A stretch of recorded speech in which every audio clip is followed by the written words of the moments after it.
ആയിരങ്ങളിൽ ആവേശം പകർന്ന കാസർഗോഡ് തൃക്കരിപ്പൂർ കവ്വായിക്കായലിൽ ജലോത്സവം. ഓണാഘോഷത്തിന്റെ ഭാഗമായാണ് മലബാർ ജലോത്സവം സംഘടിപ്പിച്ചത്. ഇതോടെ ഉത്തര മലബാറിലെ ജലാശയങ്ങളിൽ വള്ളംകളി മത്സരങ്ങൾക്ക് തുടക്കമായി. ജലരാജനെ തെരഞ്ഞെടുക്കുന്നതിനായി തുടർച്ചയായി ഇത് മൂന്നാം തവണയാണ് തൃക്കരിപ്പൂർ കവ്വായിക്കായലിൽ ഓണത്തോടനുബന്ധിച്ച് വള്ളംകളി മത്സരം സംഘടിപ്പിക്കുന്നത്. മെട്ടമ്മൽ ബ്രദേഴ്സ് ക്ലബ് ആതിഥ്യമരളിയ APJ അബ്ദുൽ കലാം സ്മാരക സ്വർണ്ണക്കപ്പ് വള്ളംകളി മത്സരം കാണാൻ കവ്വായിക്കായലിന്റെ കരകളിൽ ആയിരങ്ങൾ എത്തിച്ചേർന്നിരുന്നു. 13ഓളം ടീമുകളാണ് 25-15 അംഗങ്ങൾ വീതം തുഴയുന്ന വള്ളംകളി മത്സരത്തിൽ പങ്കെടുക്കാനെത്തിയത്.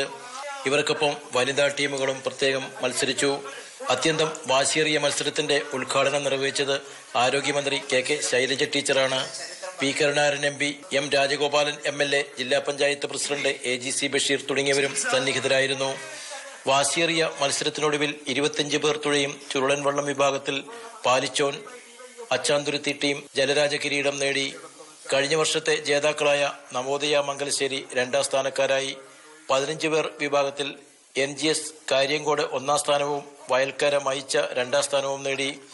വനിതാ വിഭാഗത്തിൽ കൃഷ്ണപിള്ള കാവുംചിറയ്ക്കാണ് ഒന്നാം സ്ഥാനം. News bureau, Kasaragod.